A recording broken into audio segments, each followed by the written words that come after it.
12 മണിക്ക് ശേഷം കഴിയുന്നത് നമ്മൾ ഇലുമിനേഷൻ ക്ലോസ് ചെയ്യുന്നതായിരിക്കും. അപ്പോൾ അതിനുശേഷം പോലീസിൻ്റെ ഇൻവോൾവ്മെൻറ്റ്, വിഡ്രോവലിനും ബാക്കി ക്രൗഡ് ഡിസ്പേഴ്സലിനും ഒക്കെ പോലീസിൻ്റേതായിട്ടുള്ള മാർഗനിർദ്ദേശങ്ങളുണ്ടായിരിക്കും. പ്രധാനപ്പെട്ട വേദികളിലും പ്രധാനപ്പെട്ട ഫംഗ്ഷൻ പ്ലേസസിലും CCTV കവറിംഗ് ഉണ്ടായിരിക്കും. പ്രത്യേകം കൺട്രോൾ റൂം കനകക്കുന്നിലുണ്ടായിരിക്കും. പാർക്കിങ്ങിനാണ് പലപ്പോഴും ഇവിടെ തർക്കം ഉണ്ടാകുന്നത്.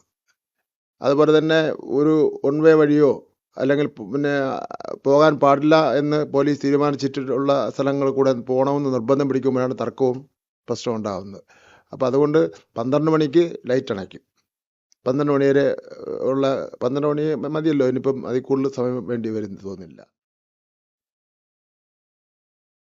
നമുക്ക് പ്രധാനമായിട്ടും ഈ ഓണാഘോഷങ്ങളുമായിട്ട് ബന്ധപ്പെട്ട് വരുന്ന വിഷയം പാർക്കിങ്ങിൻ്റെതാണ്. നമുക്ക് പ്രധാനപ്പെട്ട റോഡുകളിൽ പാർക്കിംഗ് അനുവദിക്കാനായിട്ട് കഴിയില്ല. നമ്മൾ കുറച്ച് പ്രധാനപ്പെട്ട പാർക്കിംഗ് കുറച്ച് സ്പേസസ് ഐഡൻറ്റിഫൈ ചെയ്തിട്ടുണ്ട്. അവിടെയാണ് പാർക്കിങ്ങിൻ്റെ സ്പേസ് നമ്മൾ ഉദ്ദേശിക്കുന്നത്. University office compound, university college ground, സംസ്കൃത college ground, Kerala water authority compound, സംഗീത college ground, LMS ground, saint Joseph's school ground, അതുപോലെ തന്നെ fort high school ground, salvation army school ground, Jimmy George indoor stadium, Attakulangara central school, SMV school ground, arts college ground, Attukal ക്ഷേത്രം ground, Iranimuttam homeo college ground, public office compound, fine arts college, women's college ground, അങ്ങനെ LBS centre for science technology ഇങ്ങനെ ഉള്ള ഗ്രൗണ്ടിൽ അതിനെ സംബന്ധിച്ചുള്ള traffic advisory separate ആയിട്ട് നമ്മൾ പ്രസ്സിന് release ചെയ്യുന്നുണ്ട്. എവിടെയായിരിക്കും നമ്മളുടെ പാർക്കിംഗ് ഏരിയ കൂടുതലായിട്ടും ഐഡൻറ്റിഫൈ ചെയ്തിട്ടുള്ളതും അവിടെയാണ് പാർക്കിംഗ് നമുക്ക് അലോ ചെയ്യാനും കഴിയുന്നത്. അതുപോലെ തന്നെ കനകക്കുന്ന് തൊട്ട് കോർപ്പറേഷൻ വരെയുള്ള അവിടെ നമുക്ക് വെഹിക്കുലർ ട്രാഫിക് തിരക്ക് വരുന്നതനുസരിച്ചിട്ട് അവിടെ അനുവദിക്കാനായിട്ട് ബുദ്ധിമുട്ടുണ്ടായിരിക്കും. അപ്പോൾ അതിനോടനുബന്ധിച്ച് അവിടെ ഡൈവേർഷൻ വേറെ ഉണ്ടായിരിക്കും. നമ്മുടെ ആഘോഷ പരിപാടികളുടെ സമയം രാത്രി നിയന്ത്രിച്ചിട്ടുള്ളത് കൊണ്ട് തന്നെ 12 മണിക്ക് ശേഷം കഴിയുന്നത് നമ്മൾ ഇലുമിനേഷൻ ക്ലോസ് ചെയ്യുന്നതായിരിക്കും. അപ്പോൾ അതിനുശേഷം പോലീസിൻ്റെ ഇൻവോൾവ്മെൻറ്റ്, വിഡ്രോവലിനും ബാക്കി ക്രൗഡ് ഡിസ്പേഴ്സലിനും ഒക്കെ പോലീസിൻ്റേതായിട്ടുള്ള മാർഗനിർദ്ദേശങ്ങളുണ്ടായിരിക്കും. പ്രധാനപ്പെട്ട വേദികളിലും പ്രധാനപ്പെട്ട ഫംഗ്ഷൻ പ്ലേസസിലും CCTV കവറിംഗ് ഉണ്ടായിരിക്കും.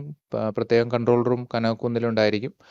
അതുപോലെ തന്നെ മറ്റ് പ്രധാനപ്പെട്ട എല്ലാ ചെറിയ ഫംഗ്ഷൻ പ്ലേസ് ആയാലും വലുതായാലും അവിടെ എല്ലായിടത്തും പോലീസിൻ്റെ റെഗുലറായിട്ടുള്ള ഡിപ്ലോയ്മെൻറ്റും പെട്രോളിങ്ങും ഉണ്ടായിരിക്കും.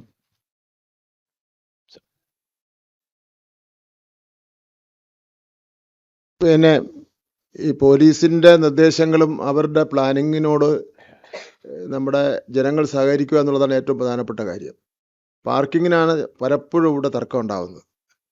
അതുപോലെ തന്നെ ഒരു വൺ വേ വഴിയോ അല്ലെങ്കിൽ പിന്നെ പോകാൻ പാടില്ല എന്ന് പോലീസ് തീരുമാനിച്ചിട്ടുള്ള സ്ഥലങ്ങൾ കൂടെ പോകണമെന്ന് നിർബന്ധം പിടിക്കുമ്പോഴാണ് തർക്കവും പ്രശ്നവും ഉണ്ടാകുന്നത്.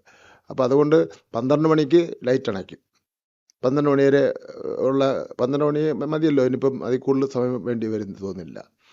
പിന്നെ പോലീസ് കൺട്രോൾ റൂം ഉണ്ടാവും. നഗരത്തിൽ പിന്നെ ധാരാളം നമ്മൾ പിന്നെ കിഴക്കേക്കോട്ട മുതൽ കനകക്കുന്ന് വരെ CT ക്യാമറയും മറ്റ് സംവിധാനങ്ങളും ഏർപ്പെടുത്തുന്നുണ്ട്, നടക്കുന്ന കാര്യങ്ങൾ അപ്പോഴപ്പോഴും അറിയുന്നതിന് വേണ്ടി.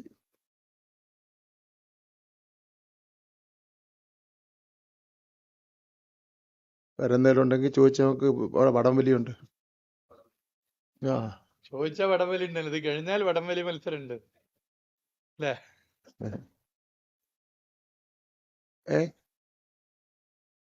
ഇപ്പോഴുള്ള ലൈഫൊക്കെ അതേപോലെ പോവും, അതിലൊന്നും വേറെ മാറ്റുന്നു. വെറുതെ പറഞ്ഞിനി ഓണ സമയത്ത്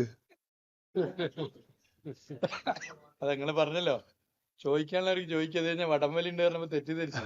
ഞാൻ പറഞ്ഞു വടംവലി മത്സരം വേറെ ഉണ്ട് എന്നാണ് പറഞ്ഞത്. അപ്പൊ ശരി, ബഡ്ജറ്റ് 11,49,00,000 രൂപയാണ് സംസ്ഥാന ഗവൺമെന്റ് ഓണാഘോഷത്തിന് വേണ്ടി അനുവദിച്ചിട്ടുള്ളത്. ബാക്കി സ്പോൺസർഷിപ്പും മറ്റു കാര്യവും.